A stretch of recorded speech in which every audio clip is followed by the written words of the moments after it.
সুপ্রিয় কারিগরি শাখার দশম শ্রেণীর শিক্ষার্থীবৃন্দ, আশা করি তোমরা সবাই ভালো আছো। আজকের ক্লাসে আমি আলোচনা করব আত্মকর্মসংস্থান ও ব্যবসা উদ্যোগ এই বইটি নিয়ে। আত্মকর্মসংস্থান ও ব্যবসা উদ্যোগ এই বইটি তোমাদের বেশিরভাগ শিক্ষার্থীদের ক্ষেত্রে একটু জটিল মনে হয়, কারণ এই সাবজেক্টটি হচ্ছে বাণিজ্য বিভাগের একটি বই। তো এই বইটি কিন্তু তোমাদের দশম শ্রেণীতেই রয়েছে, তোমাদের কারিগরি শাখার নবম শ্রেণীতে এই বইটি ছিল না। এই বইটি তোমাদের দশম শ্রেণীতে সম্পূর্ণ একটা নতুন বই, এবং এই বইটি তোমাদের বেশিরভাগ শিক্ষার্থীদের ক্ষেত্রেই কিন্তু একটা অপছন্দের বই। কিন্তু অপছন্দের হলেও এই বইটি তোমাদের, অর্থাৎ এই সাবজেক্টটির কিন্তু তোমাদের এসএসসি পরীক্ষায় এই সাবজেক্টের উপরে পরীক্ষা হবে। তো আশা করি বুঝতে পেরেছো যে আসলে এই সাবজেক্টটি একটা গুরুত্বপূর্ণ সাবজেক্ট, এবং এই সাবজেক্টটি মূলত হচ্ছে বাণিজ্য বিভাগে যারা পড়ে সেই তাদের যে বইগুলো আছে সবগুলো বই একত্রিত করে তোমাদের জন্য এই আত্মকর্মসংস্থান ও ব্যবসা উদ্যোগ বইটি তৈরি করা হয়েছে। প্রিয় শিক্ষার্থীরা, একটু লক্ষ্য করো, আত্মকর্মসংস্থান ও ব্যবসা উদ্যোগ এই বইটির বিষয় কোড হচ্ছে 51927, এবং এই বইটি পড়লে তোমাদের আসলে, তোমরা যেহেতু কারিগরি শাখার ইঞ্জিনিয়ারিং ডিপার্টমেন্টের স্টুডেন্ট, তো এক্ষেত্রে তোমাদের আত্মকর্মসংস্থান ও ব্যবসা উদ্যোগ এই বইটি অধ্যয়ন করলে আসলে তোমাদের সুফল কি আসবে, এই বইটি অধ্যয়নের উদ্দেশ্য কি আমরা একটু দেখি। এখানে এই বইটি অধ্যয়নের উদ্দেশ্য হচ্ছে শিক্ষার্থীদের ঝোঁক, প্রবণতা ও পছন্দ চিহ্নিত করা, দেশীয় ও বৈদেশিক শ্রমবাজারের পরিবর্তিত পরিস্থিতি মোকাবেলায় সঠিক পেশা নির্বাচনে সহায়তা করা, এবং ক্ষুদ্র ব্যবসায় উদ্দীপনা সৃষ্টি ও ব্যবসা পরিচালনায় সক্ষমতা অর্জন করা। এই বিষয়গুলো মূলত তোমরা এই বইটি যদি তোমরা ভালোভাবে পড়ো, অধ্যয়ন করো, বুঝে অনুধাবন করে পড়ো, তাহলে এই যে উদ্দেশ্যের কথা বলা হয়েছে এই উদ্দেশ্য তোমরা অর্জন করতে পারবে। প্রিয় শিক্ষার্থীরা, এই বইটির বিষয়বস্তুতে কি কি আছে, কোন কোন টপিকস আছে দেখো। প্রথম অধ্যায়ে রয়েছে ক্যারিয়ার গাইডেন্স সম্পর্কে প্রাথমিক ধারণা। এই আত্মকর্মসংস্থান ও ব্যবসা উদ্যোগের তোমাদের সিলেবাসটা কিন্তু একবারে তোমরা এই ভিডিওর মাধ্যমে জেনে যাবে। দেখো, প্রথম অধ্যায়ে আছে 1 নম্বর দেওয়া আছে ক্যারিয়ার গাইডেন্স সম্পর্কে প্রাথমিক ধারণা। ক্যারিয়ার গাইডেন্সের কি কি প্রাথমিক ধারণা আছে একটু লক্ষ্য করো।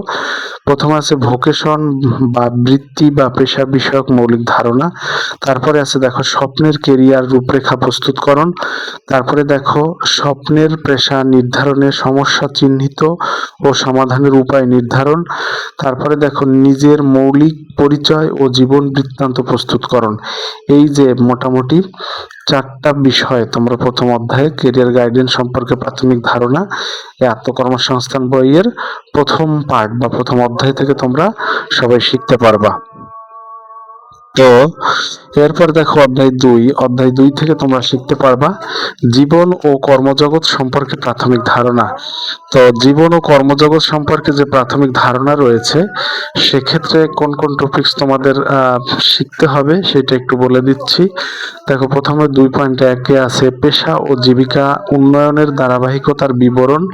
তারপর 2.2 আছে বাংলাদেশের পেশার শ্রেণীবিন্যাস। তারপরে দেখো অঞ্চল ভিত্তিক বা ঐতিহ্যগত পেশা উৎপাদন ও উন্নয়ন ধারণা। তারপরে দেখো 2.4 আছে সৃজনশীল ও কারিগরি দক্ষতা নির্ভর পেশা। তারপরে হচ্ছে 2.5 আছে এলাকার শিল্প ও কর্মসংস্থানের সম্ভাব্য ক্ষেত্র। তারপরে লক্ষ্য করো, তারপরে আছে জাতীয় ও আন্তর্জাতিক পেশা চিহ্নিত করা। তারপরে লক্ষ্য করো কারিগরি ও বৃত্তিমূলক প্রশিক্ষণের টিভেট মাধ্যমে, মানে কারিগরি বৃত্তিমূলক প্রশিক্ষণের ইংরেজি হচ্ছে টিভেট, এর মাধ্যমে কর্মসংস্থানের ধারণা। এইটা তোমরা এই দ্বিতীয় পার্ট বা দ্বিতীয় অধ্যায় থেকে তোমরা শিখতে পারবা, এবং দ্বিতীয় অধ্যায় থেকে তোমাদের এই বিষয়গুলো, এই পার্টগুলো উপরে তোমাদের প্রস্তুতি নিতে হবে। এরপর দেখো পার্ট 3 বা অধ্যায় 3 আত্মকর্মসংস্থান। আত্মকর্মসংস্থান এই পার্টে রয়েছে দেখো 3.1 আছে কর্মসংস্থান ধারণা ও আত্মকর্মসংস্থান। তারপরে দেখো ব্যবসার উদ্যোগ, উদ্যোক্তার সংজ্ঞা। তারপরে একটু লক্ষ্য করো ব্যবসার উদ্যোক্তার বৈশিষ্ট্য শ্রেণীবিন্যাস। তারপরে 3.4 আছে ক্ষুদ্র ব্যবসার সংজ্ঞা, পরিধি, সুবিধা ও অসুবিধা সমূহ। তারপরে একটু লক্ষ্য করো 3.5-এ আছে দেখো বাংলাদেশে আত্মকর্মসংস্থান ও ব্যবসার উদ্যোগের গুরুত্ব, এবং 3.6-এ আছে একজন উদ্যোক্তার ব্যবসার সাফল্য, লাভ ও ব্যর্থতার কারণ সমূহ। এটা হচ্ছে তৃতীয় অধ্যায়। অর্থাৎ তৃতীয় অধ্যায় থেকে তোমরা এই 3.1, 3.2, 3.3, 3.4, 3.5 ও 3.6 এই যে টপিকস, এই টপিক্সের উপরে তোমাদের প্রস্তুতি নিতে হবে। তো এরপরে দেখো 4 অধ্যায়। 4 অধ্যায় থেকে তুমি 4 অধ্যায়ের শিরোনামটা হচ্ছে প্রেষণা ও পেশা নির্বাচন। তো এই অধ্যায় থেকে তুমি কোন কোন টপিক্সের উপর প্রস্তুতি নিবা? তো এখানে দেখো 4.1, 4.1-এ আছে প্রেষণার ধারণা ও সংজ্ঞা, এটা তোমাদেরকে পড়তে হবে। তারপর হচ্ছে প্রেষণা চক্র, কৃতিত্বপূর্ণ প্রেষণা তত্ত্ব ও SWOT বিশ্লেষণ। এরপরে দেখো 4.3-এ আছে প্রেষণা উন্নয়নের মাধ্যমে পেশা নির্বাচন, এবং 4.4-এ আছে পেশা নির্বাচনে গুরুত্বপূর্ণ বিষয়সমূহ, এবং 4.5-এ আছে সঠিক পেশা নির্বাচনে প্রয়োজনীয় তথ্যসমূহের ব্যবহার। তো এই যে মোটামুটি 5টা পার্ট আছে 4.1 থেকে 4.5 পর্যন্ত, এইটা তোমার চতুর্থ অধ্যায়। এই 5টা পার্টের উপর তোমার প্রস্তুতি নিতে হবে। তো এইটা তোমরা কিন্তু স্ক্রিনশট নিতে পারো অথবা তোমরা খাতায় নোট করে রাখতে পারো।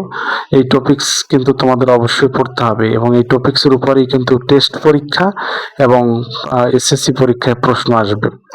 তো এরপরে দেখো পঞ্চম অধ্যায়। পঞ্চম অধ্যায় আছে ব্যবসা শুরু করার পদ্ধতি। এখন এই পঞ্চম অধ্যায় বা পঞ্চম পার্টে আছে ব্যবসা শুরু করার পদ্ধতি। এখানে কোন কোন টপিক্সের উপরে তোমার প্রস্তুতি নিতে হবে দেখো। 5.1-এ ব্যবসার ধরন ও সাংগঠনিক কাঠামো। তারপর 5.2 হচ্ছে ব্যবসা শুরুর প্রাথমিক বিচার্য বিষয়সমূহ। 5.3-এ ব্যবসা প্রতিষ্ঠান স্থাপনে বিবেচ্য বিষয়সমূহ। তারপরে ব্যবসা স্থাপনে সহযোগিতার ক্ষেত্রসমূহ। তারপরে দেখো আর্থিক সহায়তা গ্রহণের উৎসসমূহ। 5.6-এ আছে ব্যবসার সহায়তা দানকারী প্রতিষ্ঠান ও তাদের কার্যাবলী, এবং 5.7-এ আছে ব্যবসা পরিচালনায় বিদ্যমান আইন সম্পর্কে ধারণা। এই 5টা অধ্যায় তোমার কি করতে হবে? পড়তে হবে। এখান থেকে 5টা অধ্যায় গেল। এরপরে আর কি কি অধ্যায় আছে একটু দেখি। ষষ্ঠ অধ্যায়, একটু ষষ্ঠ অধ্যায় দেখো। ষষ্ঠ অধ্যায়ে আছে ব্যবসার ব্যবস্থাপনা। ব্যবসার ব্যবস্থাপনায় আছে কি কি টপিকস তোমার প্রস্তুতি নিতে হবে দেখো। 6.1-এ আছে ব্যবস্থাপনার ধারণা, সংজ্ঞা ও কার্যাবলী। 6.2-এ আছে উৎপাদন, বাজারজাত ও কর্মী ব্যবস্থাপনা। 6.3-এ তোমার প্রস্তুতি নিতে হবে কর্মী ব্যবস্থাপনা। 6.4-এ নিতে হবে কর্মী নির্বাচন প্রক্রিয়া বা পদ্ধতি সমূহ, এই টপিকস পড়তে হবে। তারপর 6.5-এ তোমার পড়তে হবে কর্মী উন্নয়ন। 6.6-এ তোমার পড়তে হবে যোগাযোগের বিভিন্ন মাধ্যম। তারপর 6.7-এ তোমাকে পড়তে হবে ব্যবসায় সাফল্য লাভে তথ্য প্রযুক্তির ব্যবহার। এই 6.1 থেকে 6.7 পর্যন্ত যে পার্টগুলো আছে, এই পার্টগুলোর উপরে তোমার কিন্তু টেস্ট পরীক্ষা, আগামী সামনে টেস্ট পরীক্ষা এবং এসএসসি পরীক্ষার জন্য প্রস্তুতি নিতে হবে। এরপর দেখো 7 অধ্যায়। 7 অধ্যায়ের শিরোনামটা হচ্ছে লেনদেন ও হিসাব রক্ষণ। তো 7 অধ্যায়ে 7.1 থেকে তোমাকে হিসাব রক্ষণ বা বুক কিপিং এর সংজ্ঞা, এই পার্টটার উপর তোমাকে প্রস্তুতি নিতে হবে। তারপরে 7.2 হিসাব রক্ষণের উদ্দেশ্য সমূহ, হিসাব রক্ষণের যে উদ্দেশ্য আছে সেই উদ্দেশ্য সমূহ তোমার এই পার্টের উপরে তোমার প্রস্তুতি নিতে হবে। 7.3-এ আছে হিসাব রক্ষণ পদ্ধতি। 7.4 মোবাইল ব্যাংকিং ও এর কার্যাবলী, এবং 7.5 এখানে রয়েছে ব্যবসায় হিসাব রক্ষণ ও বহিসমূহ লেখার নিয়মাবলী। তাইলে এই 7 অধ্যায় তোমার মোট 5টা পার্টের উপরে টেস্ট এবং এসএসসি পরীক্ষার জন্য প্রস্তুতি নিতে হবে। তো এই 7টা পার্ট 7 অধ্যায় থেকে মোটামুটি 5টা পার্ট আছে। 7.1 থেকে 7.5 পর্যন্ত 5টি পার্ট আছে। এই 5টা পার্ট এর উপরে তোমার প্রস্তুতি নিতে হবে। অষ্টম অধ্যায় দেখো শুধু একটা পার্ট আছে। অষ্টম অধ্যায়টা হচ্ছে সফল উদ্যোক্তার ঘটনা বিশ্লেষণ ও পরিদর্শন। এখন এই যে অষ্টম অধ্যায় কিন্তু একটা পার্ট আছে, এই পার্টটির নাম হচ্ছে 8.1 একজন সফল উদ্যোক্তার ঘটনা বিশ্লেষণ, পরিদর্শনের সংজ্ঞা, পরিদর্শনের সাধারণ ও সুনির্দিষ্ট উদ্দেশ্যাবলী, ব্যবসায় বা শিল্প প্রতিষ্ঠান পরিদর্শনের কার্যাবলী, ফলপ্রসূ আলোচনার জন্য অত্যাবশ্যকীয় প্রশ্নপত্র। তো এই 8.1টা কিন্তু তোমাকে বেশ ভালোভাবে পড়তে হবে, একটাই পার্ট আছে 8 অধ্যায়ে, এবং সর্বশেষ অধ্যায় হচ্ছে 9 অধ্যায়। এই 9 অধ্যায়ে তোমাকে পড়তে হবে উৎপাদনশীলতার ধারণা। এই 9 অধ্যায়ের শিরোনাম হচ্ছে উৎপাদনশীলতার ধারণা। এখান থেকে তোমাকে পড়তে হবে উৎপাদনশীলতার ধারণা, উৎপাদনের উপকরণ, উৎপাদনশীলতা এবং উৎপাদন ও উৎপাদনশীলতার মধ্যে সম্পর্ক। এখানে কোনো পার্ট নেই, তবে এই যে টপিকসগুলো, উৎপাদনশীলতার ধারণা, তারপর উৎপাদন, তারপর উৎপাদনের উপকরণ, তারপরে আছে উৎপাদনশীলতা এবং উৎপাদন, এবং রয়েছে উৎপাদনশীলতার মধ্যে সম্পর্ক। এই যে টপিকসগুলো, এই 9 অধ্যায় থেকে কিন্তু তোমাকে প্রস্তুতি নিতে হবে। তো আশা করি সবাই বুঝতে পেরেছো। এখন আরেকটু ব্যাপার একটু দেখি।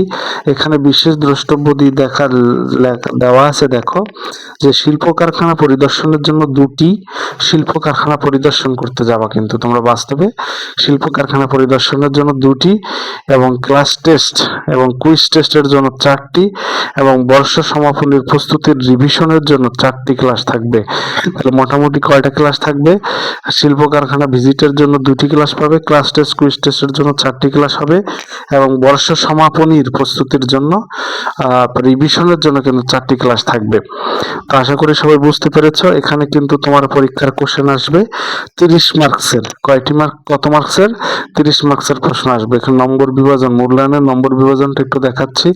বিষয় দেখো আত্মকর্মসংস্থান ও ব্যবসা উদ্যোগ। মোট নম্বরের পরীক্ষা হচ্ছে 50-এর পরীক্ষা হবে। তাই 50-এর মধ্যে 20 হবে সারা বছর ব্যাপী যে ধারাবাহিক মূল্যায়ন হবে স্কুলে, সেখানে হবে 20 মার্কস, এবং তোমার যে পরীক্ষার কোশ্চেনটা হবে, টেস্ট এবং এসএসসি পরীক্ষার যে কোশ্চেনটা হবে, সেখানে কোশ্চেনটা হবে 30 মার্কসের কোশ্চেন, অর্থাৎ 30 মার্কসের প্রশ্নে তোমার অ্যান্সার করতে হবে। তো আর এই 20 মার্কসের যে ধারাবাহিক মূল্যায়নে যে 20 মার্কস, এটা কিন্তু তোমার সারা বছর ব্যাপী তোমার কোর্স টিচার বা ক্লাস টিচার কিন্তু এটা তোমাকে মূল্যায়ন করবেন। তো আশা করি সবাই বুঝতে পেরেছো। আর ধারাবাহিক মূল্যায়নের এই যে 20 মার্কসটা কিভাবে ভাগ করে একটু দেখি। ধারাবাহিক মূল্যায়নের 20 মার্কস হচ্ছে বর্ষমধ্য পরীক্ষা, যেটা তোমরা প্রি টেস্ট দিয়েছো বা অনেক সময় অর্ধবার্ষিকও বলে।